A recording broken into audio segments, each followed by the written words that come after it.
Halo guys, kembali bersama gua Ajay di Opini Ajay. Oke, jadi di Opini Ajay kali ini gue ingin ngebahas satu kasus yang sangat menyedihkan, bisa dibilang ya, sangat miris,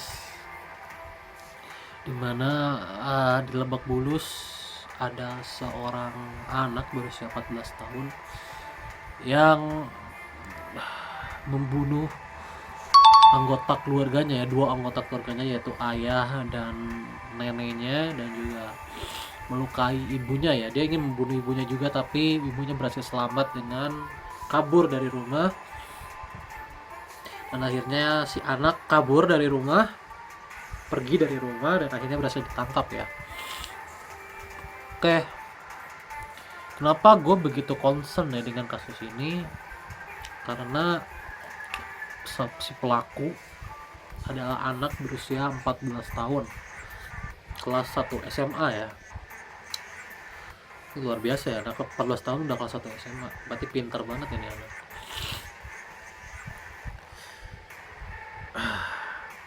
Kita tahu memang di masa remaja ini kan sangat-sangat labil ya.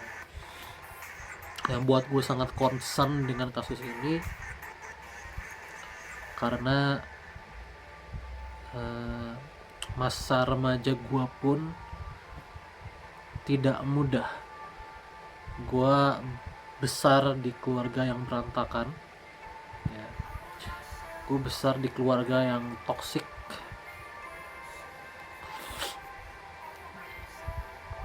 Ya, bokap gue banyak sekali buat masalah di keluarga, jadi gue merasakan lah apa yang sedikit merasakan apa yang dirasakan oleh si anak ini ya, dimana kalau kita berkaca di kehidupan remaja ya, dimana kehidupan remaja ini adalah sesungguhnya adalah masa dimana kita membentuk jati diri kita, ya kan. Kita ini sebenarnya siapa dan kita ini mau menjadi apa, itu kan ditentukannya di masa remaja ya. Dan kalau sampai seperti ini ya, karena di masa lalu gue pun pernah ingin menyakiti orang tua gue, pernah ada niatan seperti itu juga dulu, tapi akhirnya diurungkan karena satu, beruntungnya gue itu udah diajarkan agama yang sangat kuat di masa kecil gue. Jadi dari TK itu gue udah banyak belajar agama lah. Gue muslim, alhamdulillahnya gue udah dikenalkan sama Al-Quran itu dari umur 5 tahun, udah dikenalkan dengan Al-Quran gitu. Jadi ya alhamdulillahnya gue udah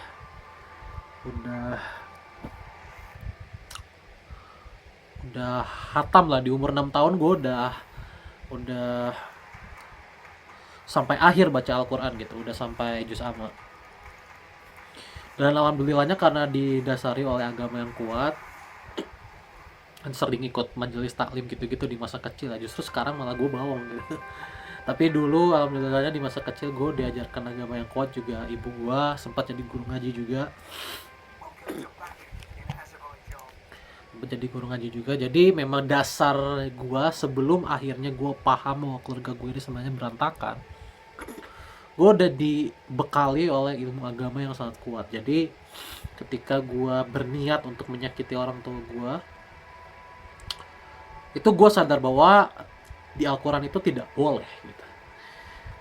Jadi jangan sepelekan ajaran agama di waktu kecil guys, karena sejujurnya itu yang menolong gue sampai sejauh ini.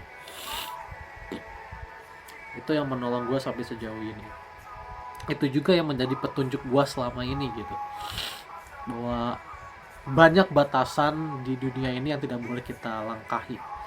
Salah satunya adalah membunuh orang tua tadi, itu tidak boleh. Oke, jadi ya gue ingin memberikan opini versi gue dari pengalaman gue ya, aja. Oke, jadi satu hal yang gua sangat pahami betul adalah pasti kondisi si anak ini super tertekan. Itu udah pasti ya. Itu sudah pasti. Karena kenapa? Posisi si anak adalah anak yang pintar. Jadi anak yang cenderung cerdas, pintar itu sangat sulit. Ini gua pribadi ya. Itu biasanya sangat sulit dalam menerima distraksi ya. Sangat sulit menerima distraksi dari luar. Karena di umur segitu tuh sebenarnya pasti si anak itu sudah paham mana yang baik dan mana yang buruk, itu sebenarnya seharusnya sudah paham ya. Tapi di usia segitu kan sangat sulit mengontrol emosi, ya kan? Karena awal mula bukan awal mula otak berkembang. Awal mula kita ibaratnya keluar melihat dunia luar tuh kan di umur segitu ya.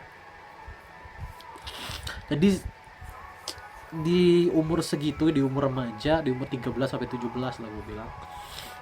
Itu kan masa-masa dimana kita melawan diri sendiri. Masa dimana kita mulai melihat dunia dan kita mulai berpikir idealis itu di umur segitu kan, di umur 13 sampai 17 itu. Dan disitulah memang puncak emosi seseorang ya, itu emang ada di situ guys. Jadi gue yakin, satu hal yang gue yakini adalah dia ini tidak mau sebenarnya melakukan itu, si anak ini. Pasti dia melakukannya dalam kondisi yang sangat tertekan. Dan pasti, ini balik lagi, ini opini gue dan memang pengalaman gue sendiri ya. Gue yakin si anak ini yang di Lebak Bulus ini pasti tidak mendapatkan support, lingkungan yang suportif ya dari sekitarnya, terutama dari keluarganya. Makanya kenapa dia begitu di saat itu ya, di saat pembunuhan itu begitu sangat membenci keluarganya. Karena gue pun pernah membenci keluarga gue guys. Beruntungnya gue tidak melakukannya sejauh si anak ini ya. Gue pun pernah ada di posisi si anak ini. Itu pasti kita dalam kondisi yang sangat tertekan. Ketika gue tertekan di saat itu, yang gue lakukan adalah merusak barang di rumah. Gue pernah merusak foto pernikahan orang tua gue, saking bencinya gue sama orang tua gue. Gue pernah ada di posisi itu, dan gue yakin si anak ini pun merasakan hal yang sama. Itu yang gue yakini ya.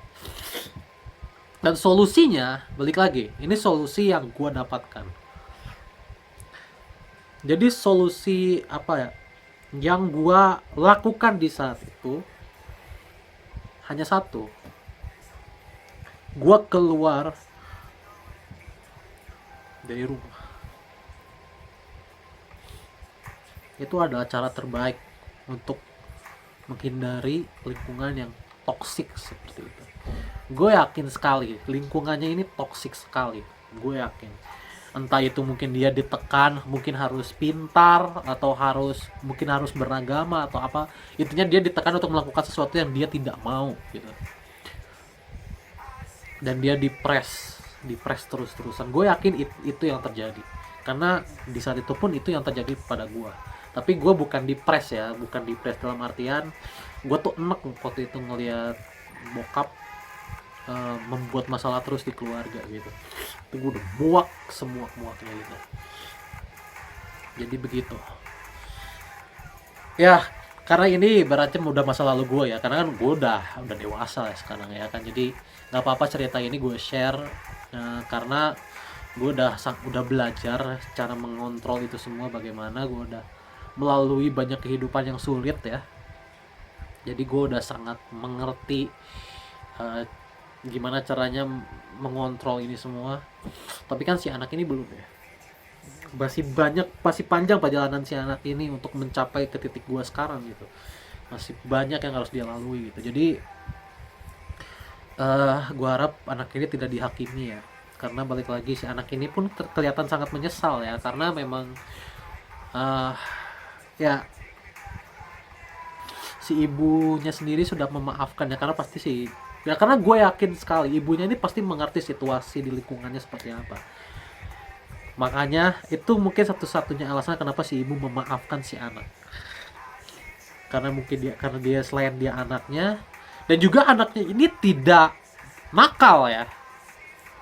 Yang gue baca di beberapa komentar dari tetangganya atau dari media, si anak ini tidak nakal. Tidak nakal dalam artian dia tidak narkoba, tidak apa, tidak begitu-begitu lah. Dia lumayan jauh dari kehidupan seperti itu. Jadi uh, tidak terbayangkan kan anak yang nurut, anak yang pintar akan melakukan hal seperti ini, kan pasti tidak terbayang lah ya.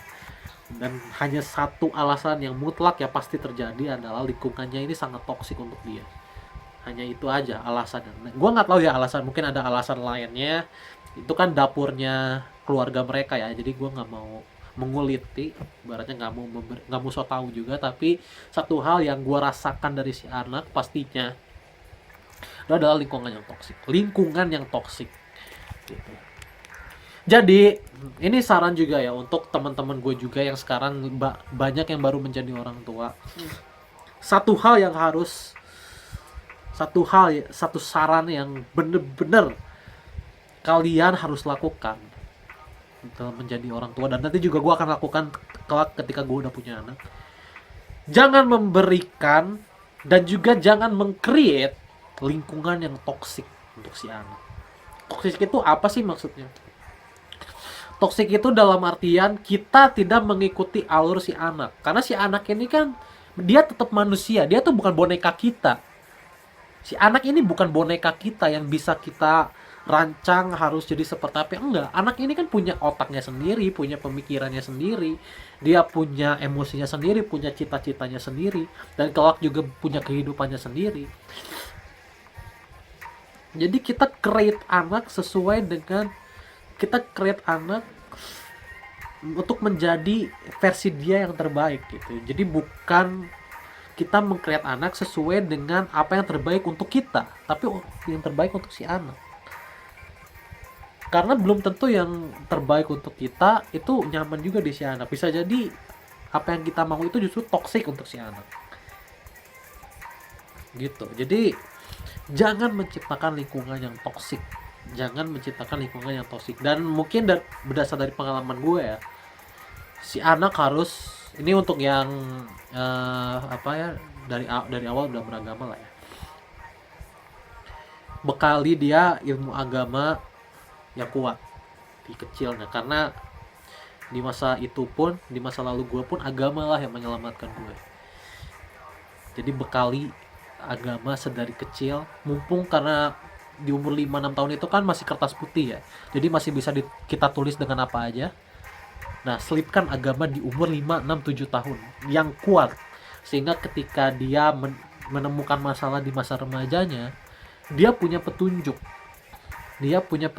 supaya tidak terlalu bertindak lebih jauh gitu, tidak bertindak jauh gitu ketika dia menghadapi masalah. Mungkin karena kitanya mungkin punya masalah dan si anak mengerti, itu kan bisa jadi masalah buat si anak lah ya. Jadi harus dibekali. Bekal ini yang penting, dan yang paling penting adalah tidak meng-create lingkungan yang toksik. Tidak meng-create lingkungan yang toksik. Ini gue tekankan terus. Karena lingkungan yang toksik inilah yang akan menjadi cikal bakal si anak ini berantakan hidupnya. Gitu. Thank you. Turut berdukacita sedalam-dalamnya untuk kematian bapak dan nenek, dan semoga si anak ini mendapatkan masa depan yang lebih bagus, dia menyesali perbuatannya. Dan juga ya ibaratnya kan karena bapaknya udah dibunuh, neneknya udah dibunuh, mungkin ya di satu sisi si anak pasti tidak akan terlibat di lingkungan keluarganya lagi kan, bisa dibilang gitu. Semoga si anak mendapatkan lingkungan yang jauh lebih baik dari lingkungannya yang kemarin ya, sebelum kejadian ini. Semoga mendapatkan insight-insight yang bagus juga, dan semoga di masa depan si anak bisa belajar dan juga nanti punya masa depan yang bagus ya. Karena balik lagi dia masih oh iya, banyak yang bilang juga di sosial media, ini gue ada satu opini juga soal UU perlindungan anak ya. Banyak sekali yang meminta untuk UU perlindungan anak itu dirubah supaya si anak ini bisa dipenjara. Gue tahu, gue paham banyak yang geram dengan kasus ini soal anak itu dibebaskan, dan gue pun sebenarnya ada sisi positif dan ada sisi negatif lah. Sisi positifnya adalah gue setuju dengan fleksibilitas undang-undang pelindungan anak. Fleksibilitas ini dalam artian apa? Dimana si anak ini ya kan, anak ini kan berbeda-beda ya. Ada yang umur 17 tahun masih polos, tidak mengerti apapun, ada yang 17 tahun udah sangat pintar gitu ya. Nah, di titik itunya yang menurut gua harus dipelajari, terutama untuk polisi-polisi yang menangani kasus si anak gitu. Itunya yang harus sangat dipelajari, karena baik lagi, ada yang memang melakukan berdasarkan niat, ada yang memang melakukan berdasarkan tertekan, karena kan di umur segitu sangat rawan untuk tertekan kan si anak itu. Jadi ada yang melakukannya memang karena niat, karena dia memang cerdas anaknya. Ada yang melakukannya karena tertekan. Dan kalau gue melihat si anak ini ya, I'm so sorry, gue kurang setuju dengan diterapkannya undang-undang untuk orang dewasa. Gue setujunya undang-undang pelindungan anak. Kenapa? Karena si anak, pertama karena dia masih sangat muda, 14 tahun bahkan ya, bukan 17 ya. Yang kedua, si anak menyesal, dan kelihatan sekali, gue sempat ngeliat sempat melihat lah di seliweran di internet, si anak ini kayak sangat tertekan gitu, nanti nggak posisinya. Dan juga yang ketiga, ini yang paling penting ya, si ibu sudah memaafkan. Itu adalah poin utamanya. Itu yang membuat gue sendiri menyarankan undang-undang perlindungan anak yang diterapkan ke si anak ini, bukan undang-undang orang dewasa ya. Karena si ibu sudah memaafkan si anak. Dan gue yakin juga si ibu sebenarnya sudah sangat paham lingkungan yang terjadi di si anak ini, kenapa sampai melakukan seperti itu. Gue yakin si ibunya sendiri sudah paham, makanya dia langsung memaafkan si anak gitu. Memang kasih sayang orang tua itu sepanjang masa ya, dan kasih sayang anak itu sepanjang gala. Itu benar guys, itu benar. Karena orang tua menginginkan ini ya, orang tua itu pasti menginginkan si anak, tapi si anak belum tentu menginginkan orang tuanya. Itu juga yang harus ditoleransi sama orang tua di luar sana. Itu juga yang harus ditoleransi oleh semua anak-anak yang kalau kita udah tumbuh dewasa, kita sudah mengerti ya. Itu juga yang harus kita toleransi. Kayak gitu guys. Jadi ya agak sedih sih gue sendiri, jadi sedikit ingat masa lalu gue. Tapi oke, itu udah berlalu lah ya. Itu udah 10-15 tahun yang lalu. Gue sekarang udah 28 tahun. Itu udah sangat jauh ya, udah masa lalu.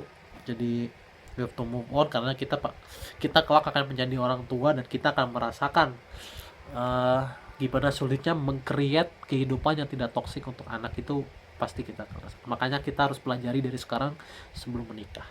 Oke, bye.